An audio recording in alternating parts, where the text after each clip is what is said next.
내 역사의 길로 가열차게 나아가는 진사로입니다. 자, 54회 한국사 능력검정시험 기본 11번부터 해설을 이어가겠습니다.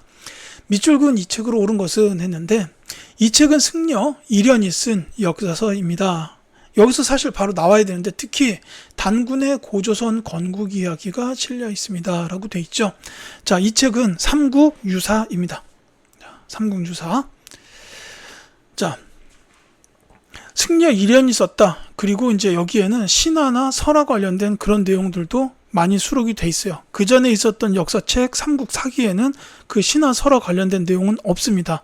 근데 이련 스님은 아무래도 승려다 보니까 이제 그런 내용들도 많이 수록을 했다라는 거죠. 뭐 이게 기편 보면 많이 나와요. 자, 발해고는 이제 조선 후기의 실학자 그 유득공 선생께서 쓰셨습니다. 남북국 시대라는 용어가 여기서 처음으로 나와요. 이거 기억하셔야 돼요. 그 유득공 선생이 쓰셨다. 이것도 중요합니다. 뭐 다른 거는 이제 그 역사 책의 제목 정도만 알면 돼요. 이제 뭐 동국통감이나 동사강목은 조선시대의 역사서고, 특히 동사강목은 이 강목체로 쓰여졌다 정도만 이해하고 계시면 되겠습니다. 자, 12번 갈게요. 자, 다음 가상 인터뷰에 나타난 사건으로 옳은 것은, 자, 서경에서 거사한 이유가 무엇입니까? 물어보니까, 저는 서경으로 수도를 옮기면 천하를 다스릴 수 있고 금이 스스로 항복할 것이라고 주장해 왔습니다. 조정에 반대하는 무리가 있어 뜻을 이룰 수 없었기 때문에 거사한 것입니다 라고 나와 있습니다. 자, 여기서 말하는 거사, 서경에서, 그리고 지금 수도를 옮기면 천하를 다스린다 그랬잖아요. 이 수도를 옮긴다는 걸 한자어로 천도라고 부르죠. 그래서 이거는 서경 천도 운동인데, 이 서경 천도 운동이 나와 있다시피 조정에 반대하는 무리, 이들에 의해서 좌절됩니다. 그러니까 이분께서 난을 일으키신 거예요. 이 서경 천도 운동을 벌이셨던 스님, 바로 묘청입니다. 자, 이분은 묘청이에요. 그래서 정답은 1번이 되죠. 묘청의 난입니다. 자, 물론 요 난은 실패로 돌아갑니다. 근데 이제 요걸 가리켜서 그 역사학자 신치여 선생께서는 조선 역사 1000년래 제1대사건이라고 평가를 하셨는데, 이제 이때 그 웅대한 우리의 민족 기상이 꺾이게 됐다라고 이렇게 좀 안타까운 마음을 표현하신 거예요. 자, 이건 묘청의 서경천도 운동 끝에 일어난 묘청의 난을 말하는 것이다 라고 보시면 되겠습니다. 자, 김음돌의 난이 있는데 이거는 통일신라 초기예요.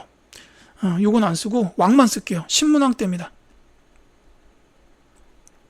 이 김음돌이 신문왕의 장인이었는데 이 진골의 반란을 진압하면서 왕권을 강화했다, 이렇게 보면 되겠습니다. 홍경래의 난은 조선 후기인데 순조 때, 근데 이것도 세도 정치가 시작되던 시기 정도로 이렇게 이해해 두셨으면 좋겠어요. 자, 원종과 애노의 난 나와 있는데 이거는 이제 신라 하대, 통일신라 말기예요.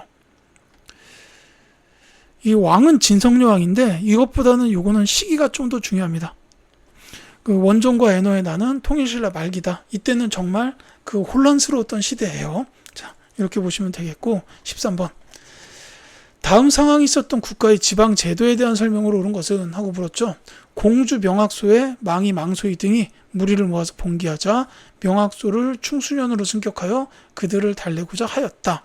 사실은 이게 하나의 사건이죠. 망이 망소이의 봉기.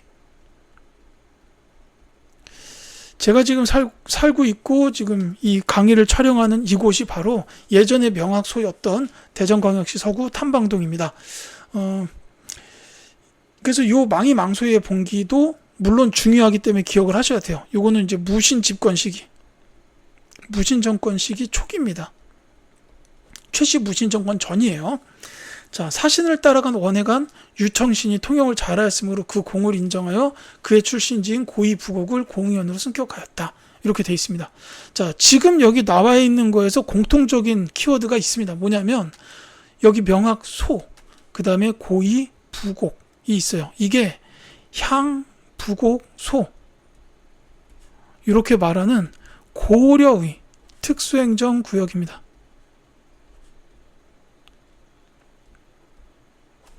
이 지역에 살았던 그 양민들은 다른 지역 양민들에 비해서 차별을 받았어요. 세금도 더 많이 냈고 거주 이전의 자유가 없던 이런 차별을 받았는데, 자, 지금 말씀드렸듯이 이 국가는 바로 고려입니다. 뭐 망이망소의 봉기가 무신정권 시기다라는 걸 알아도 고려라고 풀 수 있고, 그 다음에 이제 뭐 향부곡 소를 통해서도 알 수가 있으면 좋겠죠. 자, 고려의 지방제도에 대한 설명을 찾아주면 되겠습니다. 정답은 어렵지 않아요. 4번입니다. 군사행정구역으로 양계를 두었다라는 거죠. 이렇게 이제 있을 때 여기쯤에 국경선이 있다고 치고, 여기가 북계, 이쪽이 동계, 이렇게 있고 나머지는 오도예요. 그러니까 이 군사행정구역이 되는 이유가 뭐냐면은 북계는 이제 뭐 거란, 동계는 여진이나 일본 요쪽하고 이제 대치하고 있다라고 보시면 됩니다. 그래서 요 양계는 이제 군사적인 측면이 굉장히 강했다라는 거죠. 자, 이게 고려에 대한 설명이고, 전국을 8도로 나눈 거는 조선시대, 그 다음에 22담로의 왕족을 파견한 거는 백제의 특히 무령왕입니다. 중요 지역에 오소경을 설치하였다. 이거 통일신라 시대죠. 신문왕인데 왜 오소경을 설치했냐 하면은 이제 삼국을 통일해 놓고 보니까 수도 경주가 그 한쪽으로 너무 치우쳐 있어요. 그러니까 수도의 편제 현상을 극복하기 위해서 이제 다른 지역에다가 5개의 작은 경주를 만들었다라고 보시면 되겠습니다.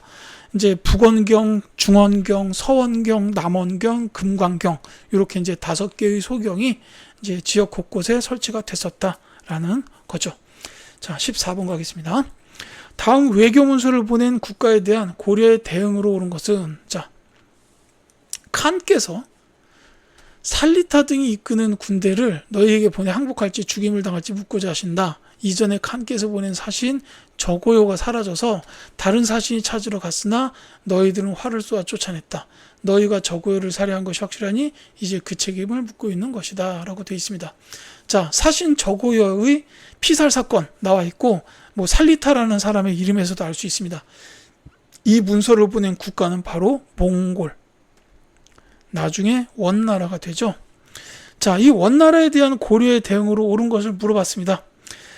자, 이때 그 고려는 최씨 무신 정권 시기였어요. 최우가 집권하고 있던 때인데, 그래서 이제 수도를 강화도로 옮겨가지고 장기적 항전에 대비하게 되고, 이제 몽골이 쳐들어와가지고 막상 그 수도를 결국은 이제 침략을 못해요. 그러니까 이제 한반도를 초토화시키기 시작합니다. 이 과정에서 이제 백성들이 자발적으로 일어나가지고 몽골의 항쟁을 벌이게 되는데, 이 대표적인 전투로 이제 뭐 처인성 전투 내지는 충주성 전투 이런 것들이 있다라고 기억하시면 돼요. 그거랑 관련된 장군은 김윤우라는 승려 출신의 장군입니다. 정답은 3번이에요. 김윤우 부대가 처인성에서 적장을 사살하였다라는 건데, 이 적장이 바로 이 사람입니다. 살리타예요. 자, 이렇게 보시면 되겠고, 다른 거 볼게요. 이자겸이 사대요구를 수용하였다. 이 관련된 나라는 금나라입니다. 금. 이게 이제 이전에는 여진이었죠. 서희가 소손영과 외교 담판을 벌였다. 요거는 이제 거란이에요.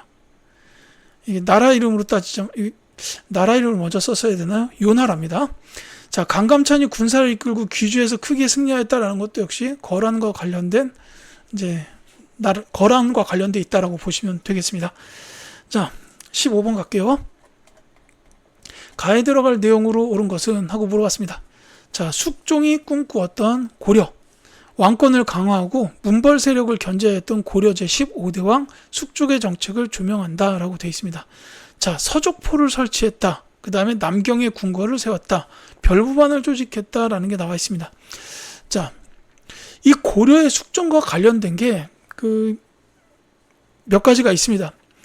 대표적인 게 2가지 정도를 꼽아요. 이게 뭐가 있냐면은 별무반 조직이 하나 있고, 또 하나는 뭐냐면 주전도감을 설치했다라는 건데, 이 주전도감을 왜 설치했냐면은 해동통보를 만들기 위해서였어요. 정답은 2번입니다. 해동통보를 제작한다라는 거예요. 그러니까 고려 숙종하면 2가지, 별무반하고 해동통보. 가장 많이 나오는 키워드로 이렇게 2가지 기억하시면 되겠고, 이제 공교롭게도 조선 숙종 때도 돈이 만들어지죠. 그게 상평통보입니다. 다만 이 고려의 해동통보는 유통이 잘 되지 않고, 반면에 조선 상평통보는 이제 활발하게 유통이 되면서 후기 경제 발전에 중요한 요인이 되죠. 자, 이렇게 기억해 두시면 좋겠고, 다른 거 규장각을 설치했다. 요거는 조선의 정조. 노비안건법을 실시했다. 고려의 네 번째 왕 광종이고요. 쌍성 총관부를 공격했다라는 거는 공민왕이에요. 반원 자주정책 중에 하나죠. 중요하니까 기억하셔야 되겠습니다. 자, 16번 갈게요. 다음 퀴즈의 정답으로 옳은 것은, 자, 이 인물은 정예결사를 조직하였으며 선과 교를 함께 닦아야 한다는 정예쌍수를 주장하였습니다. 보조국사라고도 불리는 이 인물은 누구일까요? 라고 사진까지 주어졌습니다. 자, 지금 여기 중요한 키워드는 여기 설명에 다 나와 있습니다. 정예쌍수, 정예결사, 심지어 보조국사까지 나왔어요. 자, 이분은 바로 보조국사 진울입니다. 정답은 1번이요. 다만 심화 시험을 대비해서 말씀을 드리자면, 이제 심화 시험의 선지에서는 이렇게 그 승려의 이름을 묻는 문제는 잘 안 나와요. 이제 주로 이 분이 했던 업적으로 옳은 것은 이렇게 많이 물어봅니다. 그러니까는 이제 진울 스님과 관련된 내용이 또 선지에 등장을 할 거다라는 거죠. 이게 심화 시험이에요. 그래서 말씀을 드리자면 이분께서는 이제 수선사 결사, 이 수선사가 바로 그 결사운동을 했던 절이에요. 근데 지금은 송광사입니다. 이 수선사 결사가 이제 중요한 키워드고, 나머지 내용은 여기 다 나와 있으니까 하나만 말씀을 드리자면, 이제 도노 점수, 수행 방법으로 정예쌍수뿐만이 아니라 도노 점수까지 같이 제시하였다라는 거고, 자, 요 요세라는 스님은 백년 결사라고 많이 나와요. 역시 고려시대 후기의 스님입니다. 백년 결사, 불교계 개혁운동이에요. 자, 그 다음에 해초라는 이분에 대해서는, 이분은 통일신라 시대의 스님이에요. 대표적인 키워드는 왕오 천축국전, 5개의 천축국을 갔다, 이런 뜻이에요. 이제 어떻게 보면은 그 여행 기록이라고 보시면 되겠습니다. 자, 이 원효, 이분은 할 말이 많죠. 아무래도 통일신라로 넘어가던 그 시기의 스님입니다. 당시에 그 양대 스님, 원효 의상, 이렇게 두 분 계시고, 특히 원효 스님 같은 경우, 원효 대사 이분은 일심사상, 화쟁사상, 뭐가 나올지 모르니 다 말씀드립니다. 그 다음에 대표적인 저서는 2가지, 금강 삼매경론, 그 다음에 대승기신론소, 이게 있고, 그 다음에 또 하나 자주 나오는 키워드가 무예가를 지어서 불교 대중화에 기여했다. 이거 많이 나와요. 그리고 뭐 쓰진 않겠지만 설총의 아버지입니다. 자, 뭐 그것까지 이렇게 이제 말씀드릴 수 있겠네요. 자, 17번 가겠습니다. 교사의 질문에 대한 학생의 답변으로 옳지 않은 것은? 하고 물었습니다. 자, 고려의 사회 모습에 대해서 말해 볼까요? 라는 질문이니까 고려의 사회 모습이 아닌 게 정답이 되겠죠. 의창이 운영되었다라는 거는 이건 고려시대 맞아요. 처음에는 태조 왕건 때 흑창이었다가 성종시대로 오면서 의창으로 이름이 바뀌면서 구율 관련된 부분이 강화가 됐습니다. 자, 팔간회가 개최되었습니다도 맞죠. 같이 기억해 두셔야 되는 게 연등회. 이제 요거는 불교 관련된 행사고, 이 팔간회는 불교 및 도교 관련 행사입니다. 자, 골품제가 실시되었습니다. 요거는 신라시대이기 때문에 고려가 아니죠. 3번이 정답이고, 여성이 호주가 될 수 있었다. 이것도 맞아요. 이제 고려시대에는 그 가정 내의, 가정입니다. 집이요, 집. 가정 내 여성의 지위가 상당히 높았어요.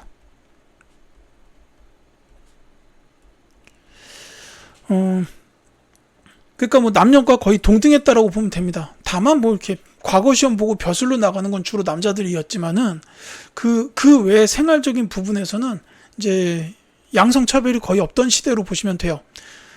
그러니까는 이를테면 고려 후기에 막 원간섭기 시기에 이제 막 그 원간섭기 전이죠. 몽골 항쟁 시기 막 지나면서 남자들이 부족해지니까 이제 어떤 대신이 그 첩을 들이는 제도를 시행하는 게 어떻겠냐라는 안건을 내놔요.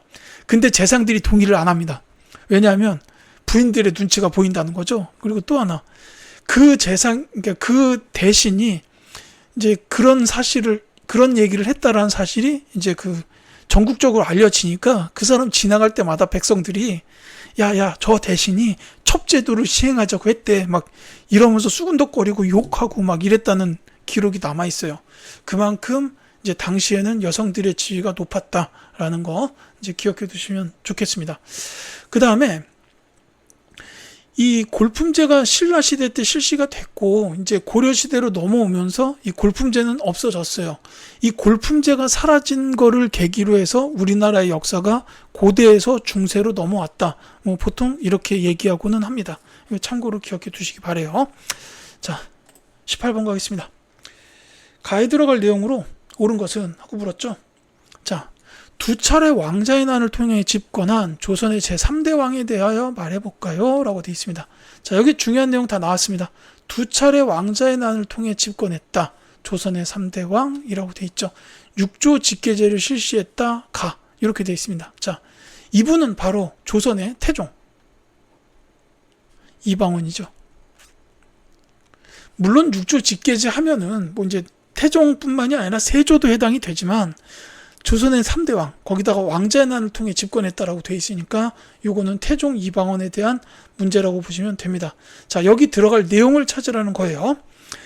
자, 여러 가지가 있습니다만 정답을 먼저 말씀을 드리자면 호패법을 시행하였다라는 게 이제 정답이 되겠습니다.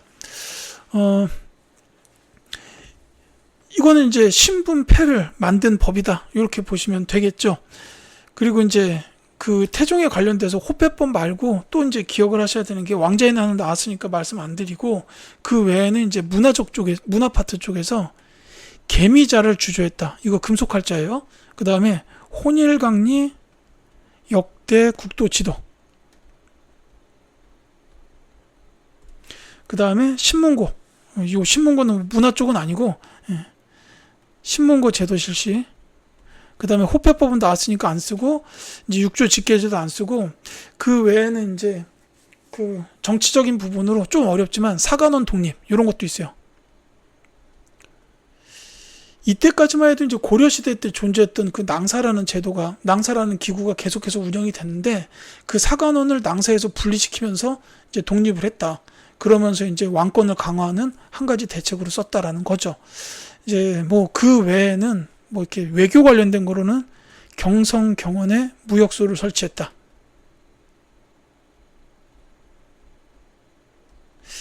이거는 그 여진족하고 관련이 돼요. 그러니까 지금 제가 생각나는 것만 이렇게 말씀을 드렸는데 쓰다 보니까 너무 많네요, 이분도. 근데 제 생각에는 여기 쓸 수는 없지만 태종 이방원의 가장 큰 업적은 뭐니 해도 양녕대군을 끝끝내 세자에서 쫓아내고 그 충녕대군을 세자로 책봉했다가 왕이 되게끔 만들, 그게 가장 큰 업적이라고 봅니다. 그 충녕대군이 바로 우리의 세종대왕 아닙니까? 자, 그렇고 다른 선지 볼게요. 직전법을 제정하였다라는 게 세조예요. 그러니까 이 세조는 6조 직계제랑 직전법이 나오면은 이게 세조입니다. 계유정난을 통해서 정권을 장악하고 나중에 단종에게 왕권을 넘겨받은 왕이죠. 자, 장영영을 설치하였다. 요거는 정조. 아까는 규장각이 나왔고 지금은 장영영이네요. 척하비를 건립하였다. 흥선대원군식입니다. 왕은 고종이지만 이때 고종이 나이가 너무 어렸죠. 그래서 흥선대원군이 주로 정치를 했던 집권식이다. 이렇게 보면 되겠습니다. 자, 가왕의 업적으로 옳은 것은 하고 19번이에요.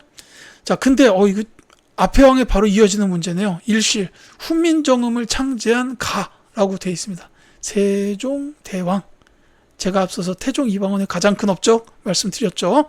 자, 세종대왕에 대한 업적으로 옳은 것은 하고 물어봤습니다. 이분도 워낙 업적이 많아요. 뭐 이렇게 묶으면 좀 이상할 수도 있지만 저는 보통은 그 애민정신을 키워드로 해가지고 세 개를 묶어요. 훈민정음하고 농사직설, 칠정산. 그러니까 이게 이제 뭐 애민정신이라는 것도 있고 이제 조선의 독자성 이것도 되죠. 나란 말씀이 중국과 달라서 문자가 서로 맞지 않는다. 그래서 글자를 만들었다는 게 훈민정음이잖아요. 그 다음에 농사직설도 중국의 농사책만으로는 농사를 못 지어요. 우리 땅하고 안 맞으니까. 그래서 우리 땅에 맞는 우리의 농법이 들어간 책. 이 칠정산도 우리 이제 그 한양의 하늘에 맞는 천문역법 서적. 그러니까는 이게 조선의 독자성인데 그게 결국은 조선 백성들을 사랑하기 때문에 이렇게 하신 거다라는 걸로 보통 저는 이렇게 이해하고 있습니다. 그래서 정답은 일단 2번이에요. 근데 여기 나오지 않은 것들도 굉장히 많죠. 뭐 장영실 같은 학자들을 등용해 가지고 뭐 앙부일구나 자경루 이런 거 만들었다 치국이 뭐 이런 거 많고, 그 다음에 이제 뭐 금속활자로 갑인자라든지, 그 다음에 그 대마도 정벌 한번 한 것도 있고, 그 여진족과 관련돼서 사군 육진 개척했다 뭐 이런 거, 그러니까 생각나는 대로만 떠들어도 한두 개가 아니라서 정말 많습니다. 심지어 뭐 공법을 정돈하기도 했죠. 뭐 연분, 구등법, 천분, 육등법 이런 거 있잖아요. 예. 자, 뭐 하여튼 한두 개가 아닙니다. 예. 정답은 2번이고요. 만건당을 세웠다. 요거는 이제 충선왕. 대전 회통을 편찬하였다. 흥선대원군 또 나오네요. 자, 초계문 신제는 정조입니다. 예. 정조의 업적이 하나씩 선지에 다 걸리는 모양입니다. 자, 20번 갈게요. 가해당하는 책으로 옳은 것은, 자, 이곳은 전주 사고입니다. 사초와 시정기 등을 바탕으로 편찬한 가를 보관하였던 사고 중 하나입니다. 자, 사초와 시정기 등을 바탕으로 편찬한 가래요. 여기서 바로 알 수 있는 이 책은 그 조선 왕조 실록입니다. 정답은 그래서 4번이 될 거예요. 자, 그러니까 이 사고는 역사책을, 그러니까 실록을 보관했던 창고다라는 건데, 제가 이제 가봤던 사고가 두 군데가 있어요. 이 전주 사고하고 그 다음에 오대산 사고가 있어요. 이제 전주 사고. 이제 여기는 그 뭐 사고도 볼만하지만 제가 지금 말씀드릴 건 뭐냐면 같이 둘러볼 만한 거예요. 이제 경기전. 그 다음에 이제 그 여기에 이제 갑자기 제가 성당 이름을 까먹었네요. 그 한옥마을 바로 밑에 보면은 전주 역사를 담고 있는 성당이 하나 있어요. 근데 제가 지금 그 성당 이름을 갑자기 까먹었어요. 죄송해요. 여기 한번 가보실 만 하고요. 그 다음에 오대산에도 사고가 있는데 역시 실록 보관했던 곳이에요. 여기는 월정사, 팔각 9층 석탑이 있는 그 월정사입니다. 그 다음에 상원사, 이 상원사 동종이 있는데 이게 우리나라 역사상 최초의 동종이에요. 에밀리종보다 약간 먼저 만들어진 동종이 상원사에 있습니다. 여기 이제 같이 가보시면은 굉장히 도움이 될 거예요. 이 오대산 국립공원이에요. 그러니까 이거는 가볼 만한 곳 소개 이 정도로 보시면 되겠고, 이 사고는 이제 말씀드렸듯이 조선 왕조실록을 보관했던 곳이다라는 겁니다. 여러 군데다 보관을 해서 안전성을 도모했다라는 거죠. 근데 전주 사고의 실록은 전란 중에 소실되지 않아서 우리 귀중한 역사가 전해질 수 있었다라는 겁니다. 자, 이 동의보감 같은 경우에는 그 허준 이분이 지으셨는데 광해군 때 만들어졌고, 이 경국대전은 법전이죠. 성종 때 완성됐어요. 세조 때 만들기 시작해서 성종 때 완성됐다. 자, 삼강행실도는 세종대왕 때 만들어졌어요. 아까 이제 생각이 안 나는데 이거 보니까 또 세종대왕이잖아요. 자, 이렇게 보시면 되겠습니다. 자, 이렇게 20번까지 말씀을 드리고요. 21번부터는 또 다음 영상에서 계속하여 이어드리도록 하겠습니다.